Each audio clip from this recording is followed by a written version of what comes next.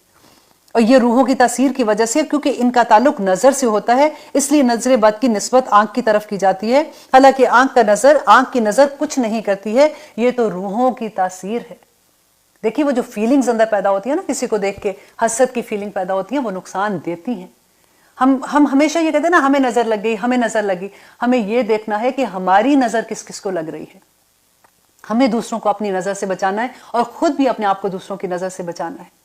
بس اس کا علاج سب سے بڑی بات ہے کہ ہمیں یہ تو سمجھ آ گئی ہے کہ نظر کتنا بڑا نقصان دیتی ہے کہ انسان کو قبر تک اور اونٹ کو ہانڈی تک لے آتی ہے. اور نبی صلی اللہ علیہ وسلم نے کہا تھا کہ میری امت کے زیادہ تر لوگ جب قیامت کے دن اپنی قبروں سے اٹھیں گے تو وہ اپنی طبعی موت نہیں مرے ہوں گے بلکہ نظر سے مر گئے ہوں گے. اللہ اکبر. یہ میں آپ کو ایگزیکٹلی ورڈز میرے پاس نہیں ہے لیکن میں آپ کو اس کا خلاصہ بتا رہی ہوں. اگر آپ اس کے نظر کی احادیث دیکھیں گے تو آپ کو آسانی سے مل جائے گی.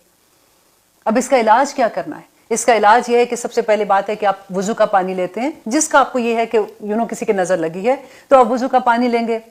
وہ پھر آپ اس کے اوپر سے گزار دیں گے تو نظر اتر جاتی ہے. اب بات یہ مشکل ہے کہ آپ کس کو کہیں گے کہ بھئی آپ اپنا وضو کا پانی دیں، اگلا تو لڑنے کے لیے آ جائے گا کہ بھئی تمہاری اتنی ہمت، تمہیں کیا لگتا ہے میری نظر لگی ہے یہ یا با کر کے وہ ایسی بے عزتی کرے گا کہ اگلی دفعہ تو ہمت ہی نہیں پڑے گی. اب اس کا ایک دوسرا حل بھی یہ ہے کہ اگر آپ کی فیملی میں کوئی متقی ہے، کوئی نیک پرہیزگار نمازی ہے، یا پھر آپ کی مسجد کے امام جو ہیں آپ کو پتہ ہے کہ وہ بہت نیک ہیں، آپ ان سے بھی وضو کا پانی لے سکتے ہیں اور وہ بھی گزار سکتے ہیں. جیسے بیٹھ نہانے کے بعد پیچھے سے گزار دیں. اور ہر صبح اور ہر شام کو آپ اگر یہ پڑھتے قل اعوذ برب الناس اور قل اعوذ برب الفلق پڑھ کے اپنے پورے جسم پہ دم کر لیتے ہیں تو انشاءاللہ نظر نہیں لگے گی. لیکن کیونکہ پتہ نہیں ہوتا، آپ دیکھیں کہ ہمارے بچوں کو اسپیشلی ہم بڑے ہیں ہم تو پھر سمجھ آتے ہیں اور ہم کرنے کی کوشش بھی کرتے ہیں کیونکہ ہمیں تکلیف یہ ہوتی ہے کہ ہمارے بچوں کو بھی نہیں پتا. اور ہماری کئی ایسی حرکتیں ہوتی ہیں کہ ہم ایسی پوسٹ لگاتے ہیں اپنے بچوں کے بارے میں، اتنی باتیں ایسی لکھ دیں گے، ایسی باتیں کر دیتے ہیں کہ ان کو پھر جب تکلیف ہوتی ہے تو تکلیف تو پھر ہمیں ہوتی ہے نا. آپ اپنے بچوں کو بھی یہ سکھا دیں کہ ہر رات کو اور ہر صبح اگر یہ پڑھ لیں گے تو انشاءاللہ وہ نظر سے بچ جائیں گے. سنن ابو داؤد 873، ٹھیک ہے 873. حضرت عوف بن مالک روایت کرتے ہیں کہ میں نے ایک رات رسول اللہ صلی اللہ علیہ وسلم کے پاس قیام کیا، اور اس وقت اس رات کو رسول اللہ صلی اللہ علیہ وسلم نے نماز میں قیام کیا تو قیام میں جیسے ہم کھڑے ہو کے نماز پڑھتے ہیں نا، تو قیام میں رسول اللہ صلی اللہ علیہ وسلم نے سورۃ بقرہ کی تلاوت کی. سب سے لمبی سورہ ہے قرآن پاک کی. تو رسول اللہ صلی اللہ علیہ وسلم نے اپنے قیام میں سورۃ البقرہ کی تلاوت کی. اور جہاں پہ رحمت کی آیات آتی تھی نا تو وہاں پہ وہ کہتے ہیں کہ رسول اللہ صلی اللہ علیہ وسلم رکتے تھے اور وہ دعا کرتے تھے. اور جہاں پہ کوئی آیت ایسی آتی تھی جو عذاب کی آیت آتی تھی تو رسول اللہ صلی اللہ علیہ وسلم رکتے تھے اور وہاں اللہ سے پناہ مانگتے تھے. اللہ اکبر. اچھا، نہ صرف یہ، اب سوچے پھر وہ رکوع میں جاتے ہیں تو انہوں نے کہا کہ رسول اللہ صلی اللہ علیہ وسلم کا رکوع اتنا لمبا جتنا لمبا ان کا قیام تھا. Can you imagine? رکوع میں کون سی دعا پڑھے تھے؟ سبحان ذی الجبروت والملکوت والکبریاء والعظمہ، کہ اے اللہ تو بڑی کبریائی والا ہے، تو بڑی عظمت والا ہے، اور تو تیری ملک ساری کی ساری ملکیت تیری ہے. تو وہ کانسیپٹ آپ کے ذہن میں ہوگا نا کہ آپ اللہ سبحانہ تعالیٰ کی بڑائی اتنی بیان کریں کہ آپ سوچیں کہ جتنی دیر میں سورۃ البقرہ کمپلیٹ ہوتی ہے اتنی دیر میں رسول اللہ صلی اللہ علیہ وسلم اپنے رکوع میں یہی دعا ریپیٹڈلی پڑھتے رہے. اللہ اکبر. آپ یاد کر لیجئے، کیونکہ ایک تو رسول اللہ کی سنت ہے اور انہوں نے سکھایا ہے، تو بس کوشش کیا کریں کہ وہی دعائیں